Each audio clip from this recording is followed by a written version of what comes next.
Greetings, beautiful people. My name is Simon Javan Okelo. I am the CEO and the founder of Madaraka Festival. I am also the host of the Madaraka Festival Podcast here on YouTube.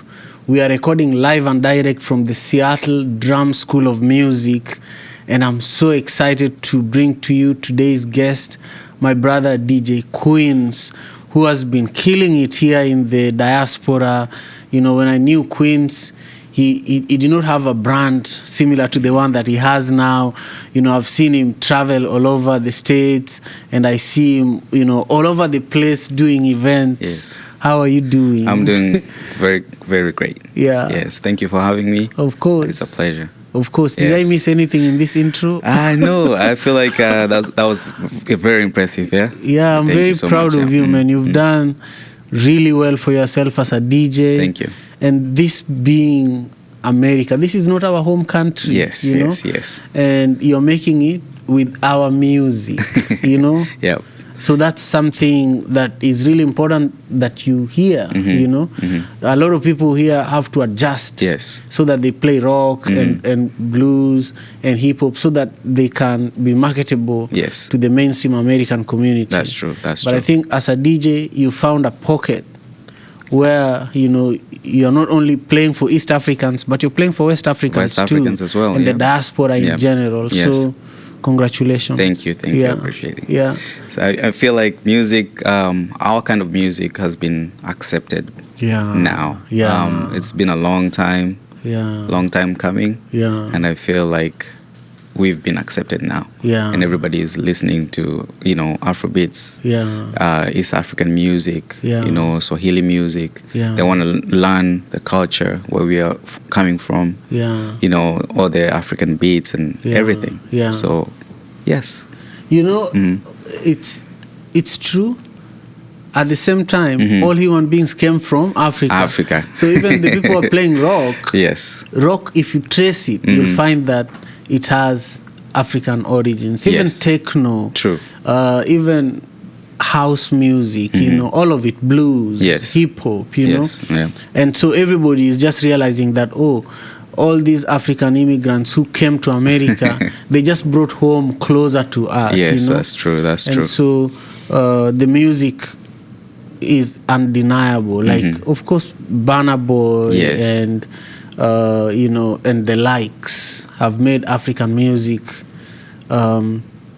get to where it is. True. But they're not the only ones who have done the work. Yes. I feel that it's been I feel like it's been everybody's come together. Yeah. And everybody's offering something. Yeah. If it's the East, the West, the South. Yeah. They all have different sounds. Yeah. But, you know, collectively we're Africans. Yeah. And that's the African sound. Yeah. And then, you know, it's an amazing journey for music, African music. I love that. Yes. So take us back to a time when you were like 5 to 10 years old. Yes.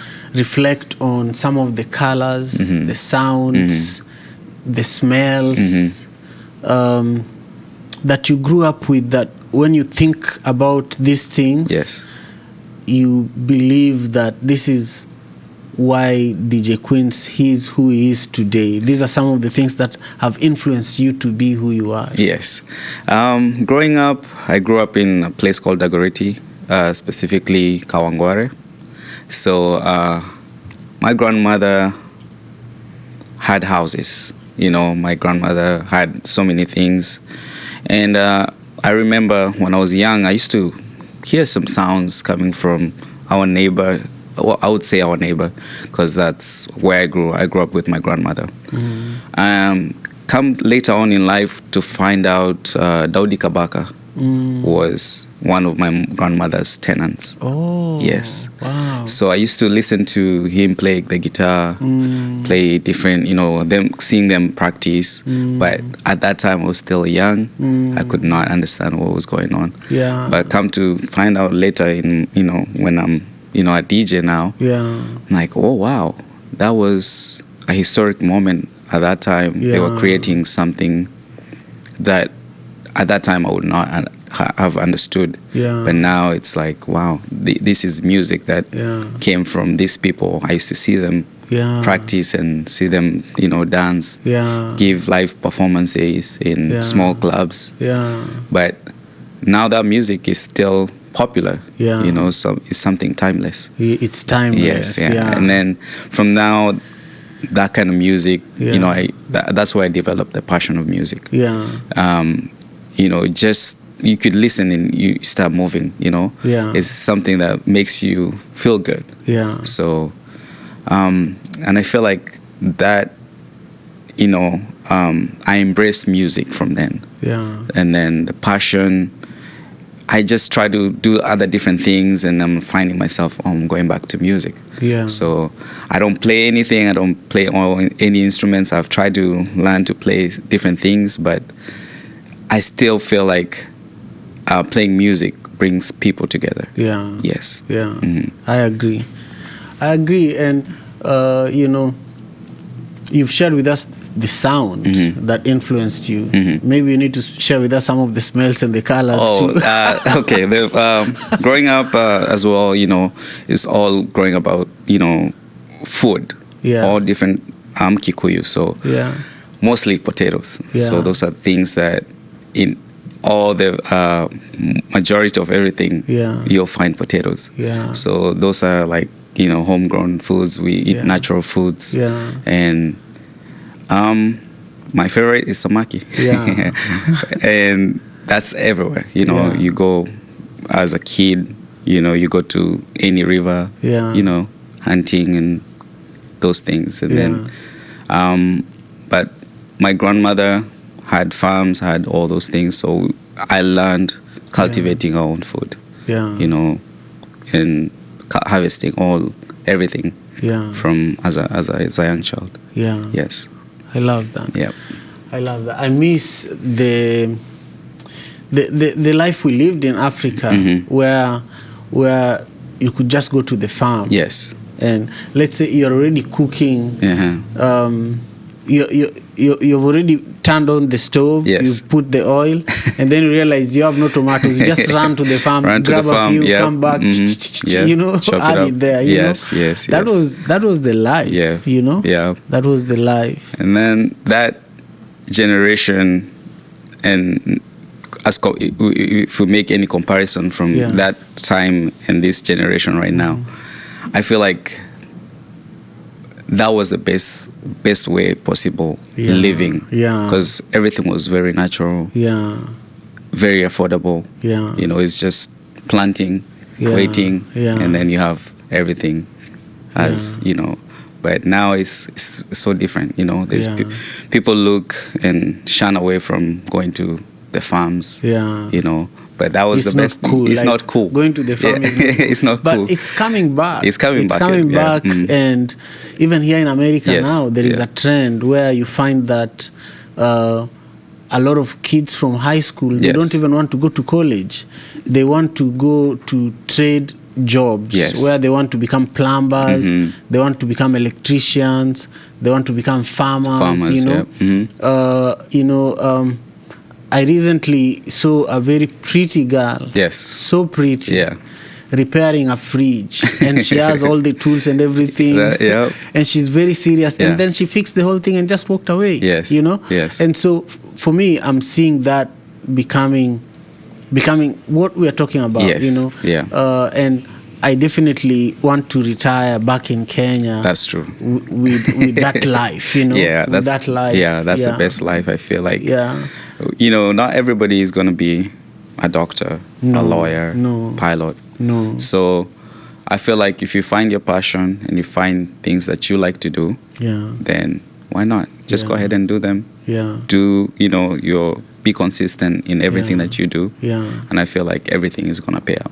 In the end. I agree. It takes time. It takes time. Consistency. So then, let's talk about your journey and the amount of time it has taken you to evolve as a DJ.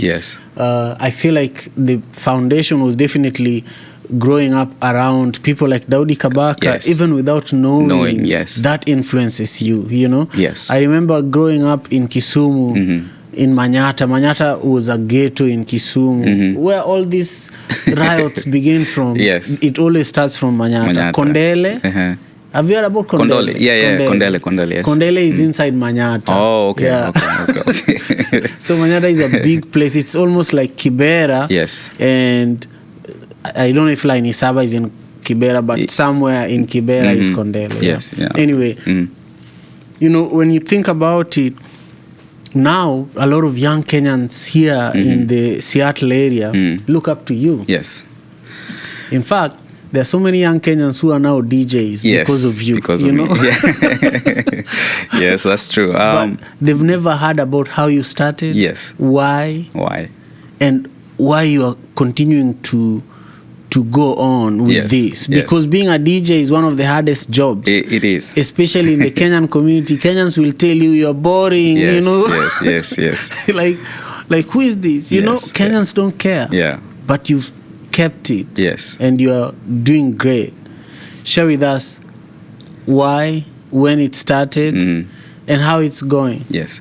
So I started, I'm doing my 10-year anniversary this coming September. Oh, wow. So I started 2014. That's when I was like, you know, let me do this. I feel like it's been a calling to me. Yeah. I started 2014, and then I just practiced on my own, learned everything on my own from YouTube. Now that's here. That's here. So you had already moved from Kenya. Yeah, moved from Kenya. Seattle. Yes. Okay. So initially, when I was doing delivery jobs with my father, so from there, I was just listening to music on the radio, and I couldn't get anything that was similar to what I liked.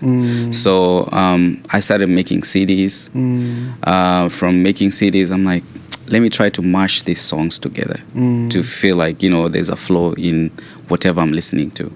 So from there on, I went to YouTube, bought my, you know, they recommended buy this equipment. I bought the equipment, and I started, you know, DJing by myself, you know, in the bedroom.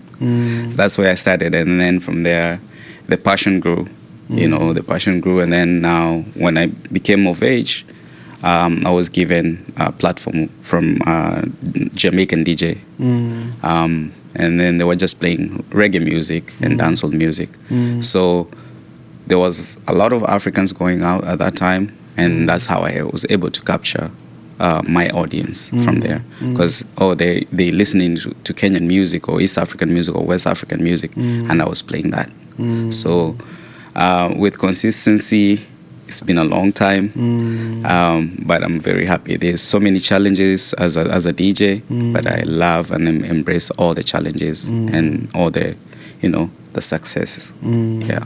I love it. Yes, yeah. Yeah, lately I've seen you DJ for Bien's recent show. Yes. I saw you DJ for a lot of Afrobeat artists. Yes. You're doing amazing events this summer. Thank you. Yeah. And that shows your resilience and discipline as a DJ. Yes. But also you do your research very well. Yes. Because for you to get gigs consistently as a DJ, you must know good music that currently people are listening to. True. But also you have to be good with building relationships. Of course. Yeah.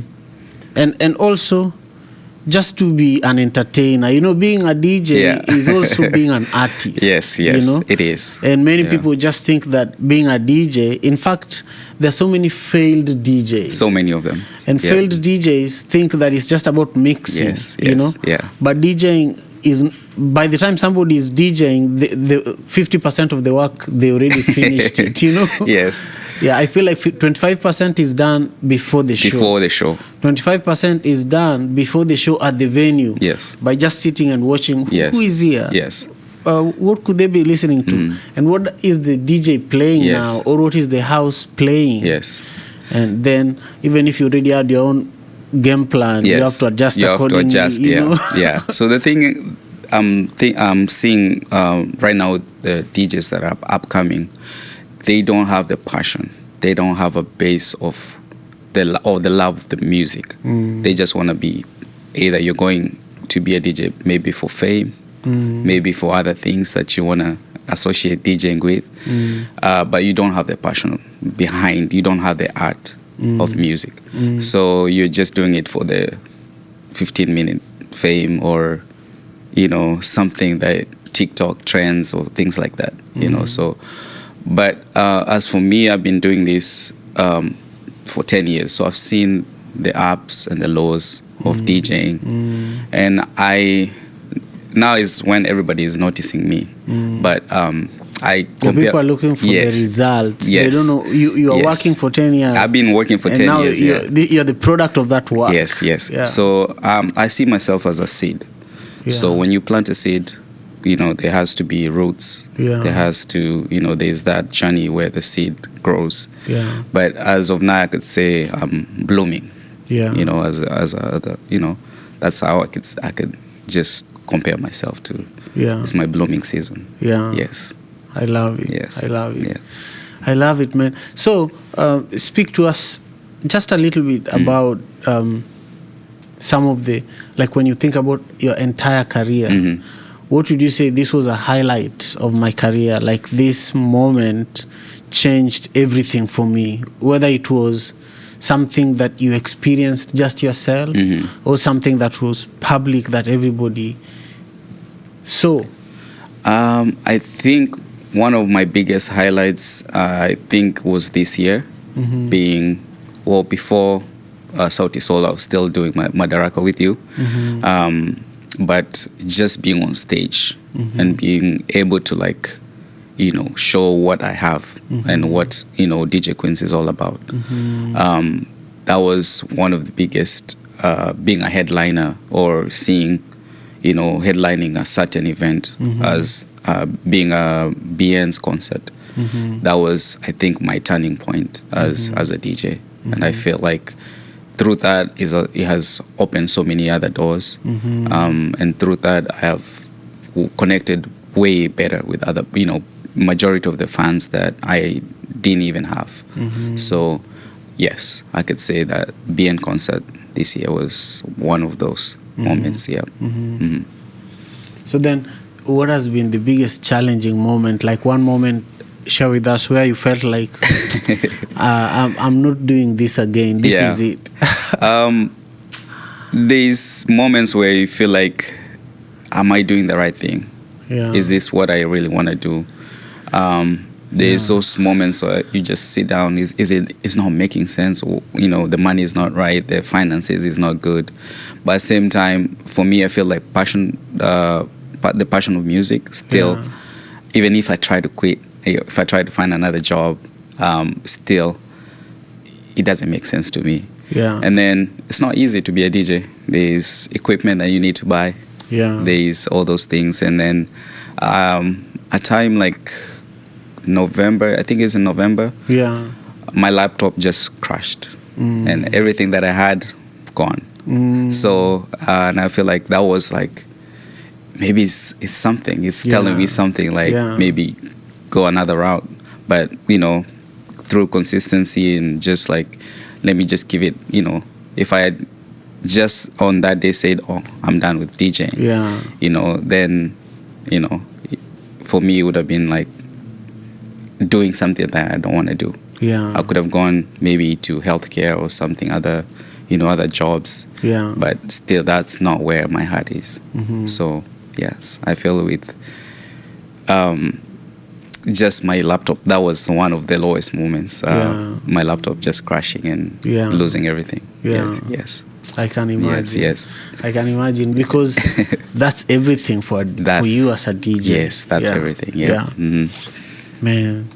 So then, let's say you're speaking to a young Kenyan DJ here in the diaspora. Yes. Who they look up to you. Yes. They want to be like DJ Quins. What would you tell them? Find something that you like first. That's where you need to know, like, is this what I want to do? Is this something that I will invest in? Is this something that will put my time in? Is this, what are you doing this for? Like, is it just for popularity? Is it for just fame? Or is it just, do you like music? That's what I've mentored a few DJs, and I just ask them such questions because I want to know where their mental is, So, and if you answer yes to those questions, then I feel like you're the right person to do this. And for those upcoming DJs, just keep doing it. Be consistent. It's not gonna be great in the beginning, but you'll see the success. Yeah. Yes. It takes time. It takes time. It took you 10 years. 10 years. Yeah. Yep. To get to that moment where yes. where you felt like this is it. This is it, where I'm accepted, where I feel like, I can, go around and share my passion, share my music, and things like that. Yep. Yeah. A lot of people worldwide, when they hear a DJ, an artist, a musician, they just think that, this one is good for nothing, No, because of our tradition, we were raised in a generation where not as a DJ it's not a job. It's not accepted. It's not a job that pays bills. It's not, when you have dreadlocks, that was still something that traditionally it wasn't accepted. Yeah. But now I feel like things are more slightly loose, and people are accepting artists and DJs and everybody, musicians is now something that's accepted. But how do you deal with rejection? Around this kind of issues, or even being an African DJ in America, you probably get rejected at a lot of shows that you really want to go and do. Yeah. A lot of venues. Yes, venues are. Oh my God! Yeah. And it's very similar to the rejection that we are talking about, where even if you are a young DJ, but specifically for you, how do you manage rejection? Even by fans, somebody telling you you are a terrible DJ. Yes, there's always the good and the bad, and the ugly as well. So I try to just see the positive in everything that I do. Yeah. Before, initially, when I didn't have the numbers to show, most of the venues would not let you come and do a show. But through that consistency and building my brand, building my crowd, my audience, now if I come to the table, I have something to show. I have this and this and this to show. So luckily, all that has been documented. I have numbers, I have videos, I have evidence of the shows that I've done in the previous. So now it's not as hard as it was in the beginning. Yes, and I feel like just being able to document everything in my life as a DJ has made everything different. Yeah. Yes. Yeah. But documenting is everything. It's everything. It's everything. Yeah, because if you don't build your own narrative, somebody else is going to build it for you. Yes. That's true. I love that. Yeah. So let's talk about Madaraka Festival. Yes. You've been on the Madaraka Festival stage before. Share with us when you first heard about Madaraka Festival and why you feel that this kind of event needs to continue happening. Oh, Madaraka has been, I want to give you all your flowers. It's been amazing, even knowing you and working with you on the previous Madaraka that we had. And I first heard about Madaraka maybe 6 years ago. Okay. Yeah, and I feel like, no, it wasn't 6 years, probably more than that. I think that was the first show I saw Sauti Sol. Yeah. Yes. Yeah. And just bringing the community together, not just the East, the West, and even the South now. Just being able to bring people together, it's amazing. It's an amazing thing. And I feel like not so many people they always think it's easy. It's not easy. No, it's never easy. It's not. And you being able to create and curate that venue and people come and socialize. Yeah. It's just an amazing thing. It's hard. It's hard. Yeah. Yes, yeah, that's true. Yeah, I see a lot of festivals, Kenyan festivals, African festivals, yes. And that's good. It's good for our community so that we also have a lot of things going on, so that we have a voice here, you know. At the same time, I think we should consolidate our energy. Yes. All these people who feel that they can do festivals, and we come together and we have one strong festival that can last for many years than even Madaraka. Yes. You know, we need to have an African founded music festival that is similar to Bamba Shoot. Oh yeah. Or Folk Life. Yeah. That happens for like 3 days. Yes. And we have like 100,000 people attending. Yeah. You see what I mean? Yes. Yeah. We need something like that, because then that can hire us full-time throughout the year. Yeah. To produce something like that, you have to have an organization with at least 10 full-time employees working around the clock all year round. Yes. You know? That's true. That's true. That's what we need, you know? We'll get there. We have to get there. We have to get there. So anyway, look at this camera. Yes. And invite everybody to join us on Saturday, August 30th at Pier 62 for the 11th annual Madaraka Festival. Hey, my name is DJ Quins, and I want to invite everybody. August 30th, Pier 62. We're going to be there. I'm the official DJ for Madaraka Festival. So come join us. Let's have some fun. Yes. Fantastic. Yeah. Also look at the same camera and invite everyone to subscribe to Madaraka Festival on YouTube. Yes, this is DJ Quins once again. Please go subscribe right now, the Madaraka Festival YouTube channel. And let's share our experiences. Let's talk, enjoy conversations. Yeah. I love it. Then I want you to make sure everybody who is joining us for today's conversation can stay connected with you. Yes. So look at the same camera, share how people can, not only stay connected with you, but come to some of your upcoming shows. Okay. I'm on Instagram a lot of times. So my Instagram handle is DJ Quins. That's DEEJAY _Quins, QUINS. Facebook as well, all my social platforms, YouTube, DJ Quins, everything is DJ Quins. Yes.